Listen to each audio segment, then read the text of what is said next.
this is actually, I've been working on this book for probably now 4 years, and this is actually the last bit of promotion. I've been working it, like, as I'm sure authors out there will know what it's like. You have to go out, and this will be the last bit of promotion I've done for it, so it's sort of the end of the journey. So, so nice to see so many people here, so thank you. Visionary growers and farmers of the counterculture. So, the term, the counterculture, came from this book. I've got to do this on two things. Came from this book by Theodore Roszak, who coined the term the counterculture. It's funny, he had it split into 2 words, but now, ever since then, it's just been rolled into 1 word. And it's really stuck around as a term. Everybody knows what you mean, hippies. But right there on the, in the actual, the book's title itself, I mean, it's actually, there's been a lot of books written about it. We'll go into that in a second. But right there, in the subtitle on the cover of the book, there it is, which it says, Reflections on the Technocratic Society and its Youthful Opposition. So it's actually surprising that it's not more discussed in agricultural terms, because obviously that's something that as growers and gardeners and growers and farmers, that's something that we really understand, the technocratic society and the opposition to it. So, so in delineating an antipathy towards a technocratic society, what Roszak was referring to were the words of President Eisenhower's farewell address, broadcast on TV in January 1961, which has become a very famous expression. And Eisenhower said, in the councils of government, we must guard against the acquisition of unwarranted influence, whether sought or unsought, by the military-industrial complex. So that's the enemy, essentially. And so it's quite, good to have that up the front. So this useful concept of the counterculture drew together the various strands of youthful dissent, which came to a head at the end of the 60s. And this was famously characterized by such a phenomenon as opposition to the Vietnam War and experiments with psychedelics. So there's a lovely picture of a woman handing a flower. So the symbol of flower power to the military police. So by riots at the Democratic Convention in Chicago and student protests in Paris, by the Woodstock Festival, and cultural landmarks such as the Beatles' Sgt. Pepper's album and the Whole Earth Catalogue.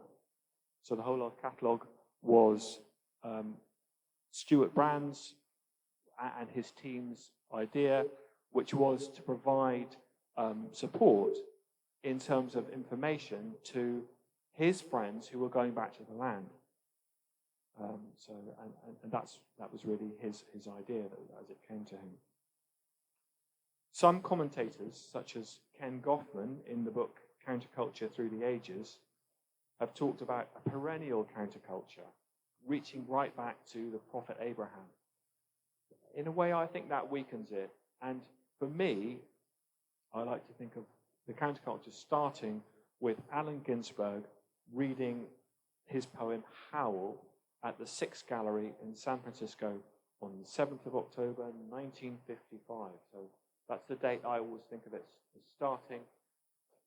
And that spirit of nonconformism bristled from that date right into the 70s, inspiring women's rights, sexual liberation, and New Age spirituality.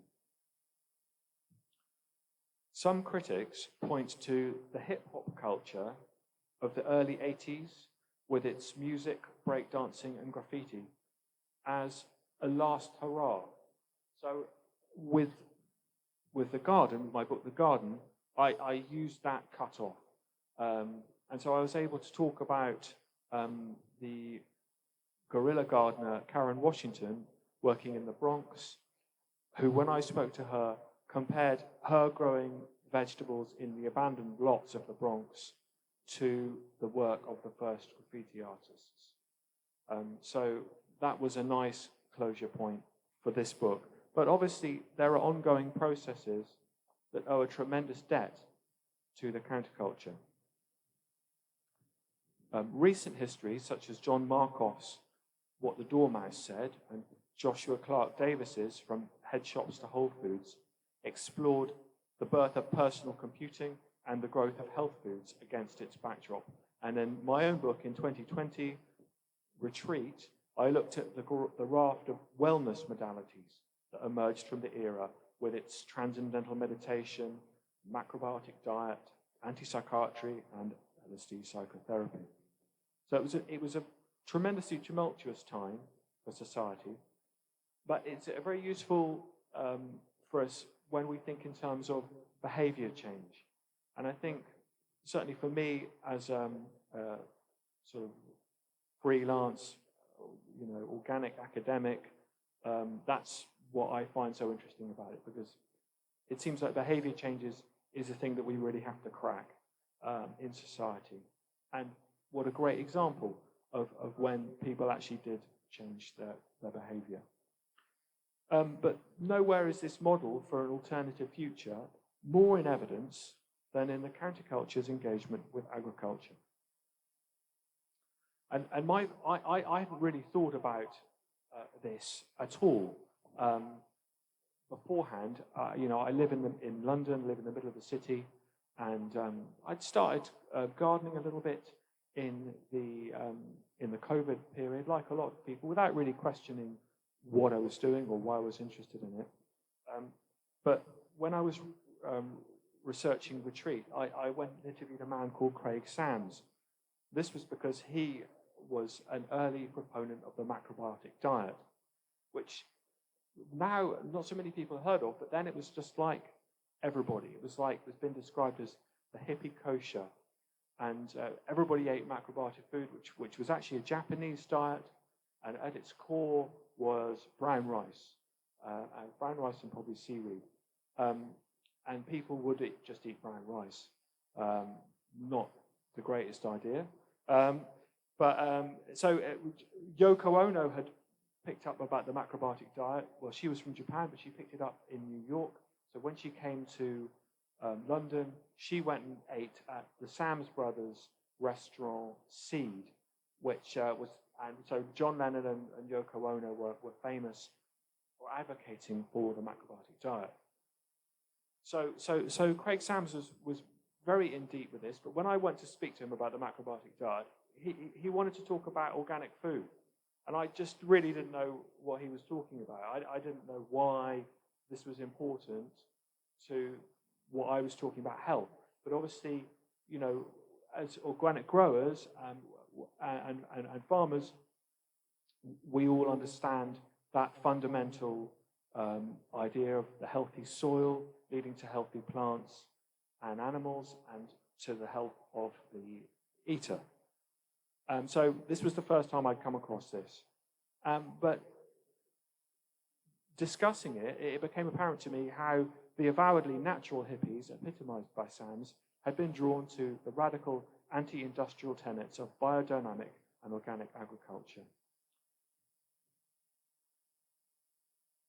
So just as the hippies detested what Eisenhower had termed the military-industrial complex, so in the 1930s had Rudolf Steiner and Sir Albert Howard revolted against the reductionist science of chemical agriculture.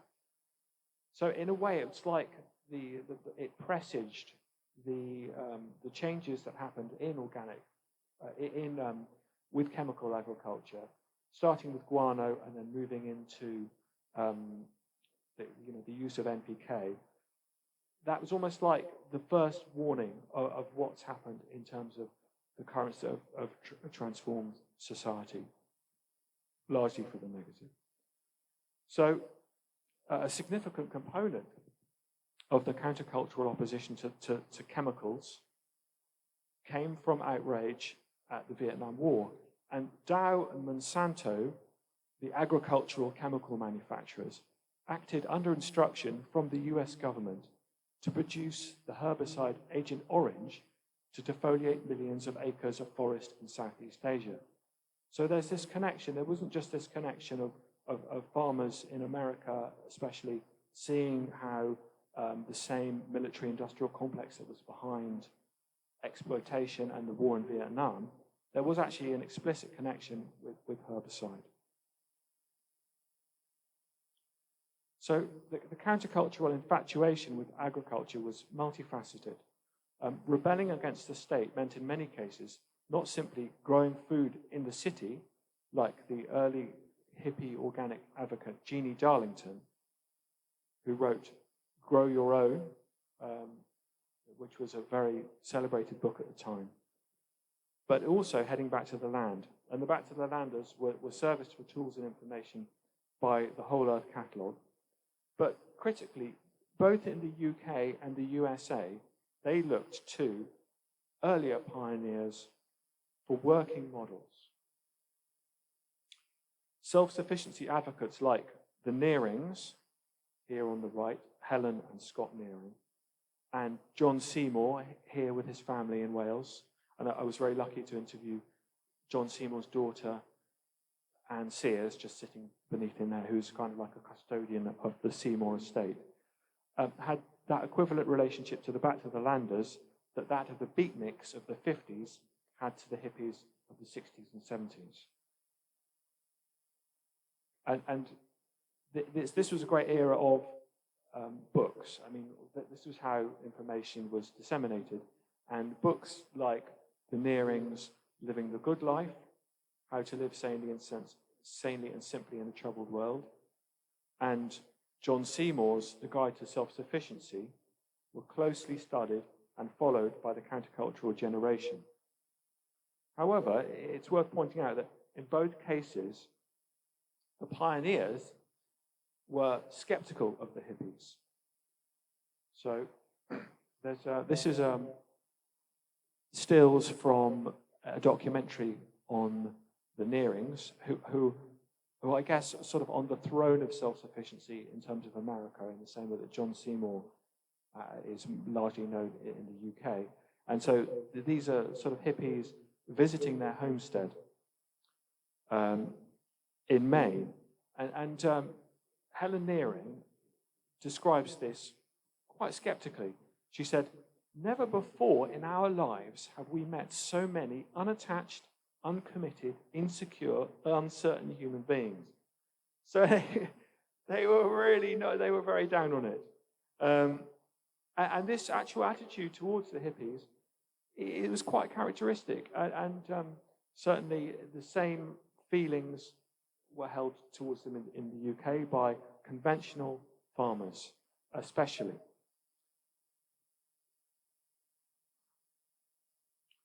The same influx, so Maine was inundated by thousands of people visiting the Nearings, and this same influx, the same fascination with growing, affected the original tiny spiritual community in Findhorn, which had become famous for having grown massive vegetables. In his autobiography, Findhorn's Peter Caddy noted in 1968, "We were scarcely prepared for the next strange and exotic appearance and growth in the garden, however, the flower people." And Caddy describes the phenomenon as the hippie invasion. Findhorn resident Cornelia Featherston described to me how the hippies brought tremendous energy and growth to the community.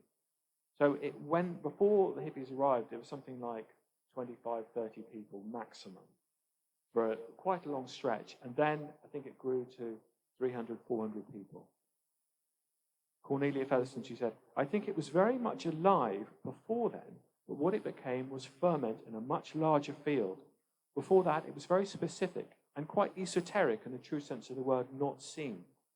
There was, as she puts it, something very dynamic about the Tweed and hippie conjunction in the 1970s. So unconventional people living different lives suddenly, and this is in lots of different areas, suddenly getting a massive influx of energy of these non-conformist thinkers.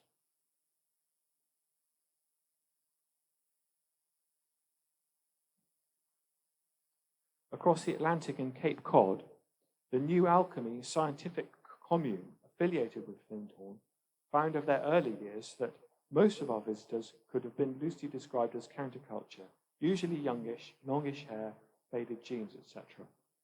So in Cape Cod, again, so these, it's almost like quite compartmentalized. In the UK, we're not so familiar with New Alchemy, but over there, it was very well known. I spoke to a woman, Hilda Maingay, who was the main grower and gardener at New Alchemy for the book. And this is, but later it became impossible to categorize with numbers reaching 10,000 visitors a year. So in the background here, we see the green machines, which was a biological way of purifying grey water developed by John Todd, the director of New Alchemy. However, in time, even the Nearings and John Seymour came to appreciate the hippies' sincerity in these matters, because the evidence of their dedication can be found as early as this photo in the Whole Earth catalogue, captioned, "Transplanting cabbage seedlings at Chadwick's incredible biodynamic garden at UC Santa Cruz. The main reason a lot of long hairs are attending the school." So this is Alan Chadwick, who was an English Shakespearean actor and who had met Steiner as a child and had, in his prep school holidays, had actually gone to the biodynamic HQ in Switzerland, at Dornbach, and met Steiner and had got hooked on growing. And he set up, he was invited to set up a garden at UC Santa Cruz where it's kind of took over the university. I always think of it as being the spiritual home of flower power. And Chadwick's style, everyone's quite familiar with double dig. Well, it's obviously not fashionable these days, but double dig had a huge impact in California growing vegetables at the time, and that all came from Chadwick's garden. Another famous hippie who has had an enormous legacy and who's couldn't be more respected in alternative agriculture is the pioneer Eliot Coleman. And I visited them, and here he is in his staggering library of books dedicated to organic growing. But in some cases, the hippies took self-sufficiency to unheard of peaks. So at its height, Tennessee's mega commune, The Farm, Michael O'Gorman describes how, having only taken on one class in organic farming in 1969, and despite my youth and relative inexperience, I ended up in charge of growing the community's food. And his the farm got to a quite staggering scale. O'Gorman ran agriculture. O'Gorman, another person I interviewed for the book, ran agriculture at the farm for much of his 11 years there, providing at its peak 90% of the community's food for a population which reached 1,500 people on their 1,000 cultivated acres. So that's that's self-sufficiency writ large. So the vegans, the farm grew soybeans, peanuts, and a wide variety of legumes. They raised corn, wheat, oats, barley, rye, and buckwheat. There were fresh summer vegetables like sweet corn, onions, tomatoes, peppers, aubergine, and cucumbers. And regional varieties like okra, crookneck squash, and butternut beans. And cool weather crops like cabbage, collards, turnip greens, and kale. They also grew potatoes and sweet potatoes, which were good enough to be certified seed stock and was sold thus. So, O'Gorman also described to me that they were the first people that he is aware of that grew green manures at scale. For instance, the Rodale Institute just had sort of a tiny little field, whereas O'Gorman was using green manures over 1,500 acres. Every scrap of organic matter, manure from the horses' stables, and waste from local cotton manufacturing, and spent hay from the fields was collected and all the farm's food waste was composted. And here are the farming crew of the farm, which is, it's the kind of the mother of all alternative communes. And here they are with their huge sorghum crop. Of their sorghum experiment, O'Gorman described to me, when we got together the neighbours and planted a total of 140 acres of cane. We really didn't have any notion of how big 140 acres was. But when we'd tell the old-timers how much we had growing, they'd usually either have a fit laughing or just shake their heads amazed. And this is the farm's book, Hey Beatnik, with this picture of a tractor growing. One of their many, probably the most well-known of their many publications. But the counterculture's relation to growing food was also very philosophical. And two books in particular stand out as being as explaining that philosophical attitude to doing things in the organic way. So there's Tompkins and Bird's The Secret Life of Plants, and Rachel Carson's devastating critique of overuse of DDT, Silent Spring. I spoke to a very interesting lady called Alicia Bay Laurel, who grew vegetable, who did a very famous book at the time called Living on the Earth, with beautiful drawings and descriptions of growing food. And she was on a very famous commune called Ahimsa Ranch. And she said to me, the reason that the hippies liked The Secret Life of Plants, and the reason that, in her view, that they got into growing plants was that this feeling that the plants were one of them, and that they could communicate with plants. And so, it was a logical extension of it. Many of that generation arrived at the idea of farming as a result of experiences with psychedelics. Joni Mitchell, the folk rocker who railed against DDT in her song Big Yellow Taxi, I don't know if you know the lyric, but it's, "Hey farmer, farmer, put away that DDT now. Give me spots on my apples, but spare me the birds and the bees." And she said of LSD, I think that afforded people a view of nature, those who survived it, and there were some casualties. Certainly I would be surprised that people who took it, even if they were urban-born, did not come away from it with some kind of ecological feeling. It's obviously controversial, but this was the climate. Beatnik poet Gary Snyder also reflected, peyote and acid have a curious way of tuning some people into the local soil. Snyder, who with Allen Ginsberg, Jack Kerouac, and William Burroughs was one of the original beatniks, starred in Jack Kerouac's book, The Dharma Bums, as Jaffe Ryder, and here he is at The Human Being, a celebrated gathering in San Francisco in 1967 with Allen Ginsberg. So Snyder grew up in a homestead and went back to the land in 1969.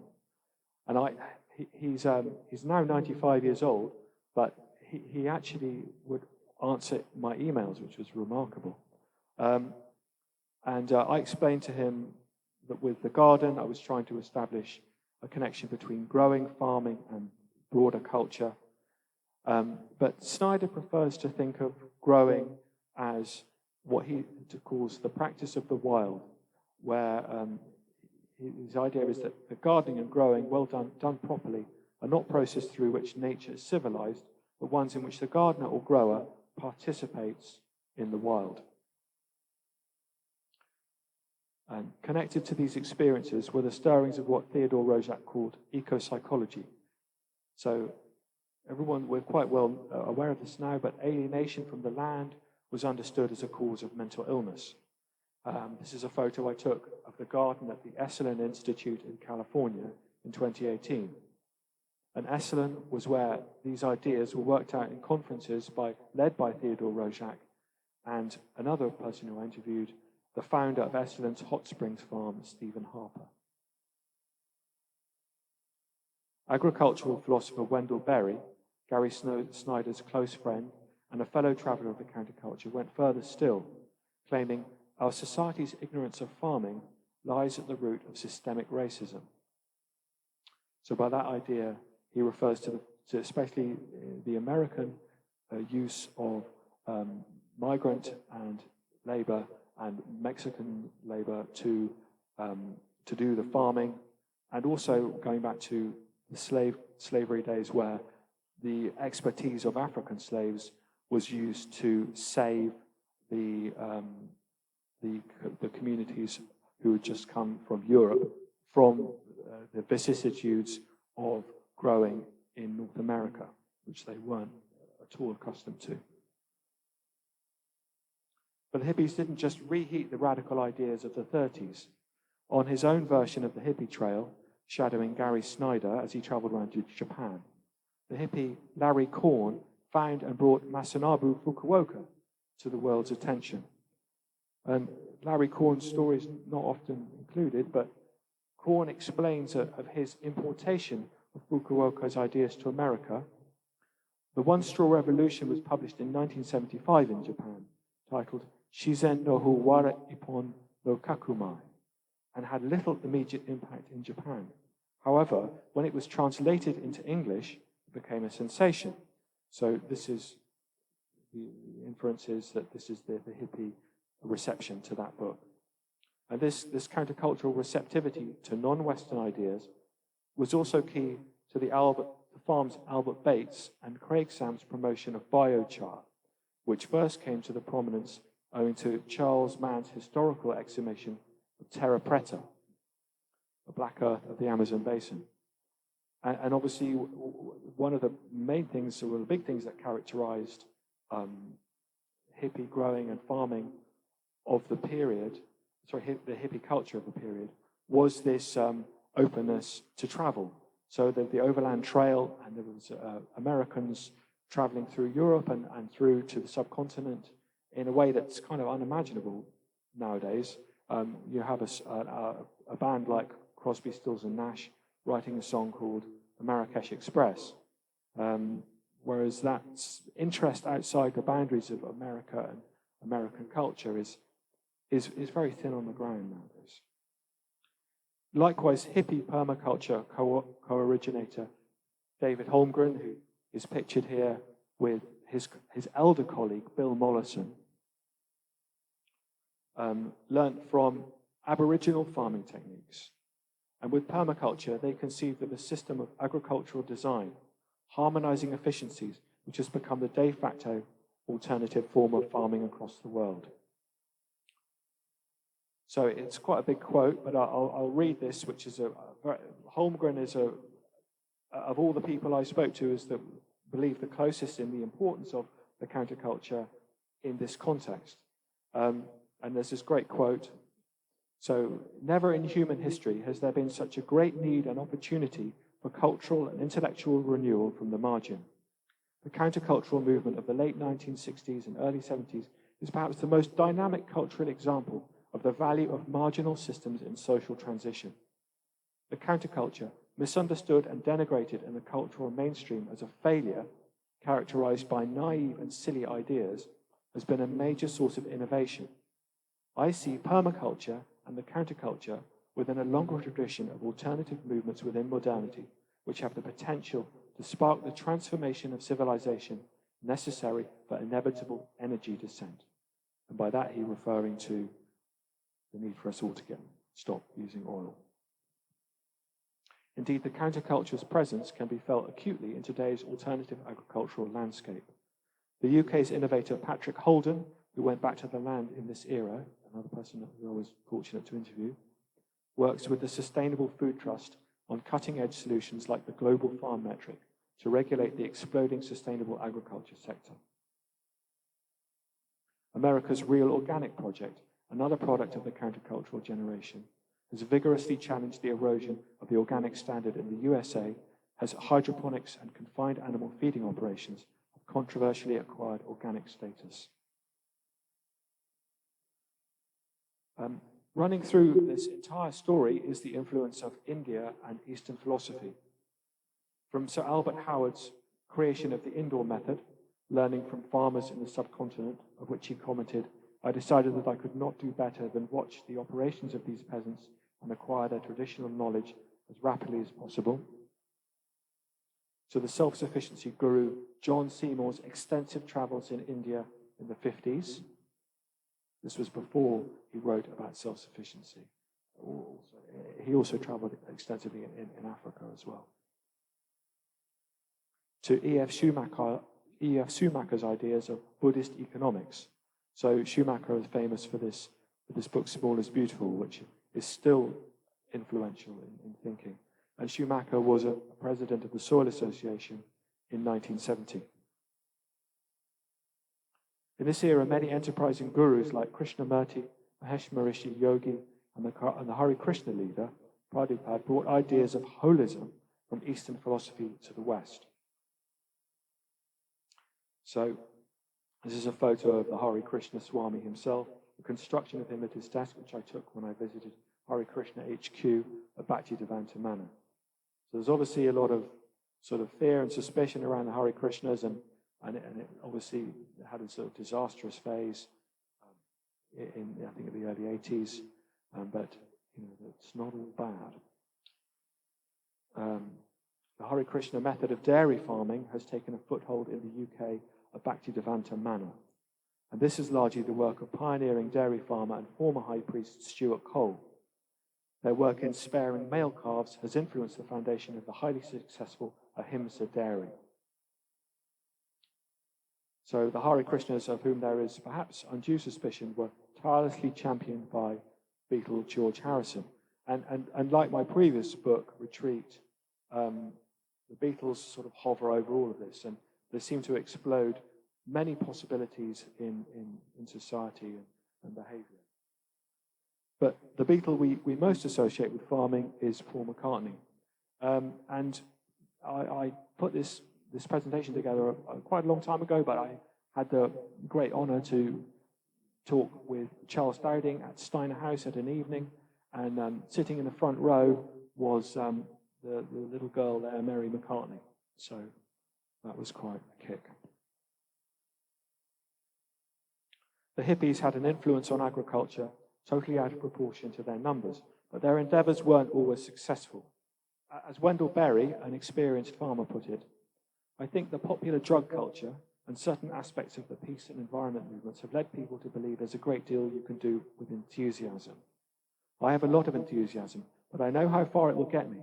It doesn't last until dark when you've got a full day's work or 3 or 4 days' work to do in a day. The movement was especially the victim of the plummeting value of food. In 1910, food made up 40% of a person's expenditure. And so the previous generation of American back-to-the-landers would have found growing their own food would save them a lot of money. However, by 1970, the most back-to-the-landers could count on saving was 10%, so down from 40% to 10% to 15%. Added to which, things which had not previously been a factor became costly: land prices, taxes, and medical costs. Nevertheless, pioneers who survived these challenges became stronger and wiser, still unconventional voices, and in a surprisingly high number of cases, turned into leading figures in today's agriculture. Thank you very much. That's it. Thank you. Thank you, B. Thank you so much, Matthew. That was such an inspiring gallop through the foundations. And I wonder whether in another 10 years' time, you'll be writing about the sort of updated version of the 1990s through to now and beyond. I'm going to open it up to the floor because I'm sure there are lots of questions. Does anyone want to start me off? Okay, Stephen.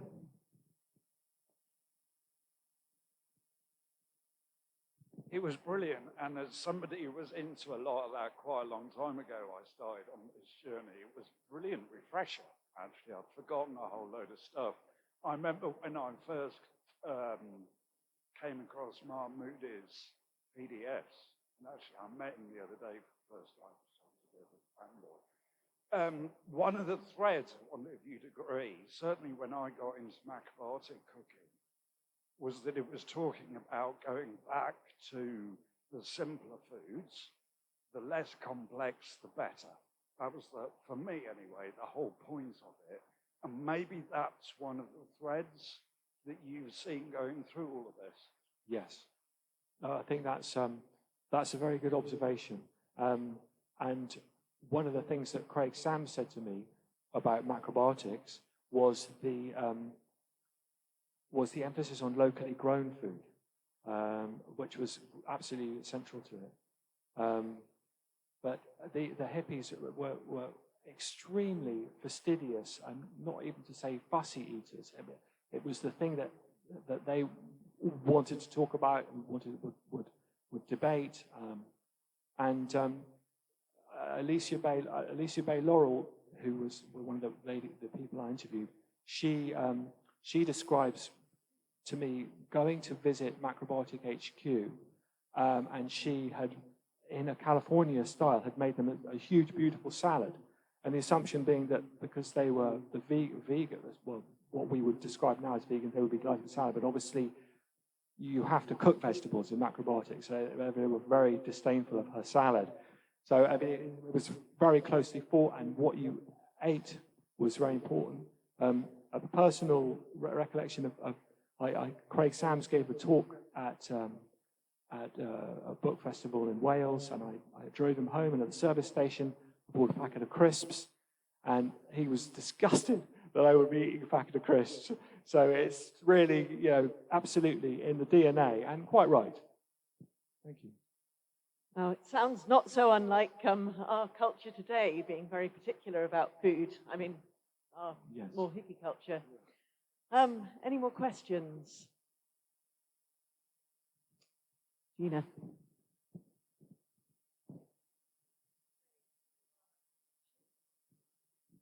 Thanks. I'm Gina. I work for SUSTAIN, which is the Alliance for Better Food and Farming. My question is more about the future, because you said at the beginning, part of the reason why we're looking back in history is to understand how we achieve change in behavior in society. So what do you think we could learn from the counterculture, and what do you think we could do differently to make it into lasting societal change, where food and farming is more important to people in their everyday lives? Thank you. Yeah, that's $1 million question. It's I suppose the difficulty with that I can see coming from the city is that there's, and I was an example of this myself when I was first described. Craig Sams described to me how in America, I think it was Nebraska that they farmed. His great-grandfather destroyed sort of 10,000 years worth of soil in about one generation. And I, at that point, my thought was, well, why didn't you just dig a little bit deeper? I had no idea of what topsoil meant. And I think that there's a problem there, given that most of us do live in cities, about understanding the actual processes that take part. So the thing that really came through the book was, and I have felt a bit sort of strange suggesting it, but it's not, is that I think that where in cities people can actually practice organic gardening, even on a small level, you're just, sowing, collecting a seed, sowing a seed, growing it, making it survive in a non-chemical environment, eating it yourself, and investing in that the process of gardening. I think even if it's on a purely symbolic level, I mean, I have a 20-meter square roof garden, and most of the things that I grow there just don't do at all well. And I certainly can't grow any meaningful amount of food. But just that understanding of the actual fundamental process of also composting, there's no reason why you can't compost in a city, which I do. And so that for me, because obviously when one talks about everyone here, I would imagine, lives in the country, works, growing, but that's really, it can get down to preaching to the choir. in a small circuit, obviously, there's other questions there's broader questions there, but just in terms of an educational thing of connecting people to understanding those processes, I think gardening is underrated. Oh, thank you, Matthew. No, I would heartily agree, and I think there is a strong culture of urban and peri-urban gardening growing in the UK. It's very exciting. Yeah. Yes. Another question. Yeah, my name is Mark Hobson. I've got a small holding just south of Chichester. I'm just wondering, I've lived and worked in different Steiner-based Camp Hill communities in Germany, America, and the UK, and those communities began after the war in the 40s, and there are about 90 worldwide, and I suppose we wouldn't call them countercultural. Maybe that's why you haven't included them, but I think they've made an important contribution to your whole presentation. And in a way, I think when I describe my time there, what people find so strange is that, yeah, we didn't have an income, so we shared our income based on our needs. So I Yes. think this community aspect is really important moving on to the future. And obviously the CSA principle is when you budget is based on people's abilities and time as well. So Yes. so I just wonder, that I don't think the whole movement was anyway just hippies, and that people access spirituality in many different ways, not Yes. just psychedelics. Absolutely, and I'm no fan of psychedelics, to sort of put that up in the front. But obviously, it's entering this territory. I have to be, respectful of people who are. But yes, I agree with you. I haven't got any problem. No, it's sure, used appropriately. sure. I think I'm sort of picking up your points backwards, so to speak, because I think the other thing that I do, and I've done a little bit of work in a CSA, and so I can see that model is also very close to something that connects to something that's much, much broader. And to go back to what the lady before was saying about the axis of growth, potential ways of growing these ideas. And in terms of the Steiner communities, a lot of someone like Alan Chadwick was very much biodynamic, but at the same time didn't want to be part of the biodynamic church, so to speak. He was very kind of probably unnecessarily spiky about it. Although he was a great fan of Steiner's. So I think that there was something that characterized the counterculture was that they, and so for instance, someone like Patrick Holden is not a bad example, or even Wendell Berry is not a bad example, of people who didn't wanted to go their own way and not go through organic or the biodynamic. And that's the whole idea, I think, behind the Sustainable Food Trust, as I understand it, is trying to think beyond organic. I know I visited a number of Steiner, so Gaskin Mill, the Apricot Centre, all the farmers around Forest Row, and I've given a talk at Steiner House, so I'm aware of it, but it's just, I get this trouble of trying to shoehorn too much stuff in. And at some moments, there have been times when people have said, there was one in particular where somebody said, I don't see what I'm doing in terms of the counterculture. And in fact, the whole question of black farming is very much that the temptation is to try and write that into the story. But there are many more, the civil rights movement and the pioneers of black farming in America didn't really have anything to do with the counterculture. Kind of fellow travelers in many senses, but so I guess that might explain its omission.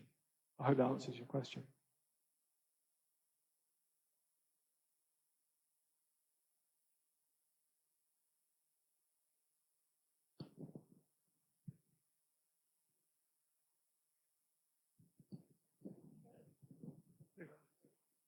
Hello, my name's Ian. Hi.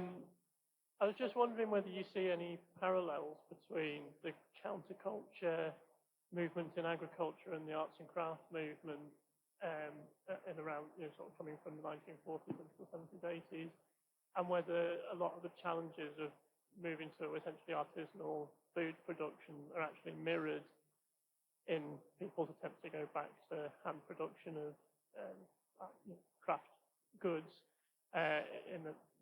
With the craft culture, they were often they set out wanting to produce for a, the peasant class, as it were, but they were all coming from a very middle class background. With all the things you were saying about people traveling, the hippie movement, traveling around the world to see things, that was very similar in some ways to people going to Japan and China to regain their knowledge of or appreciation of the handcraft movement. So yeah, I was just wondering whether some of the pitfalls look the same to you as well. I am not as deeply read around the arts and crafts movement as I probably should be. I did read a very good book, Back to the Land, which covered the community living and sort of around the 1890s in the UK. So William Morris would be a figure, and I can't remember the art critic. I can't remember his name.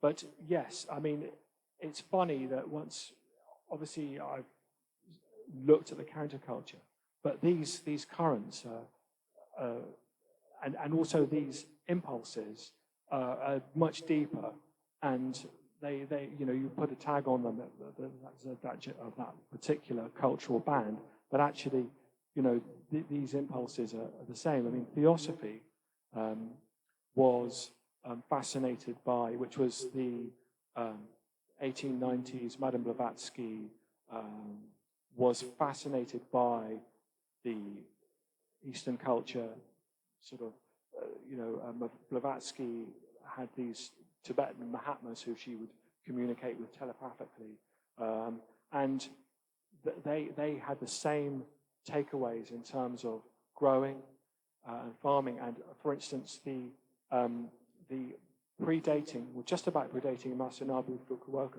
Fukuoka is actually can be seen as being part of the same cohort as Steiner and the early organic movement, because it really dates from the 30s.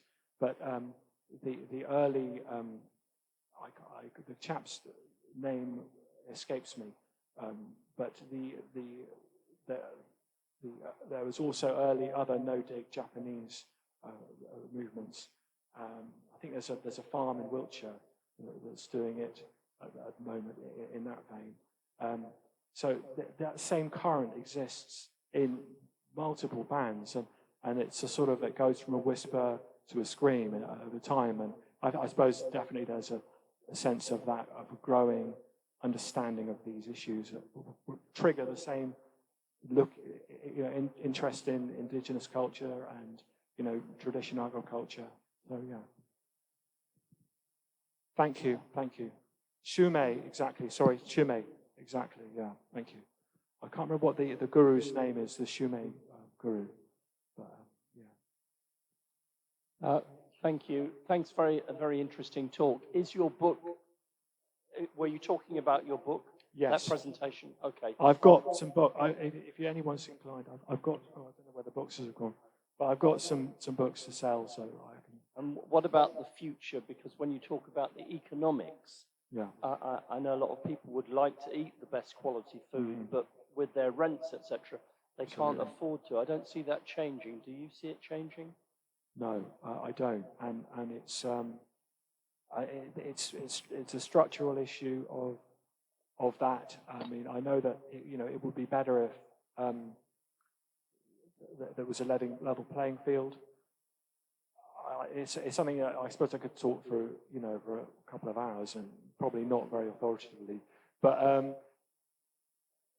it's absolutely a problem. And I think the one takeaway I have is that there is a lot of complaint about food being expensive, but unfortunately, often when you are not paying for expensive food, there is a hidden cost. And so I have all kinds of aspects of my life where I try and save money, but food isn't one of them. So, yeah, but it's difficult, it's a very difficult argument to make. Hi, mine's just a quick one about two of your slides. The names of the people that worked off the Aboriginal principles. Right, yeah, so that's the Permaculture founders, Bill Mollison. Moll, Mollison, and David Holmgren. Or sometimes he laughs because his neighbour called him David Holmgren. He's David Holmgren, and they wrote the Permaculture book, and that's their idea of permaculture. And there was one more, I can't read my writing, the slide before, the Schumacher. Yeah, E.F. Schumacher, yeah. There was a slide before. Sorry. Gosh. Hang on, I might be able to just do it. Just won't take long. Oh, yeah, the John Seymour's books in India. And then before that, there was Sir Albert Howard's experiment, the indoor experiment, INDORE, in India. So, yeah. Thank you. Thank you for all these questions, by the way. This is great.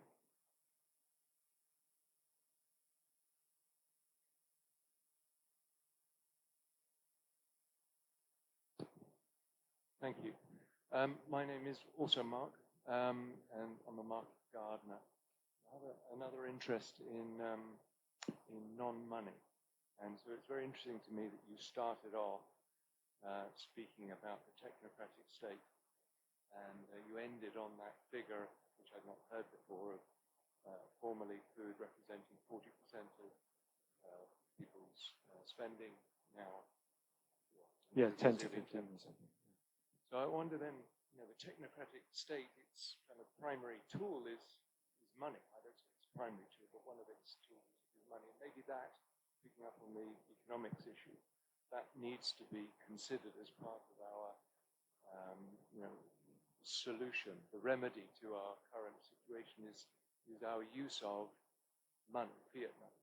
And maybe there are counterculture ideas from the various other alternative local currencies and et cetera, gift economy and whatever. So maybe in there is part of the thank you. I spoke to Anne Sears, who's John Seymour's daughter, and she describes to me that they live in what they describe as a circular economy, where different people chip in, provide different things, and so when they're buying something from each other, money isn't really changing hands. And yeah, I mean, this is I'm not sure what is it, but yeah, I think that's probably not what I've got to say.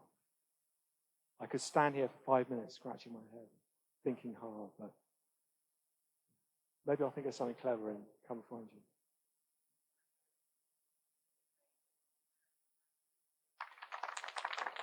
Thank you very much, everyone. Thank you.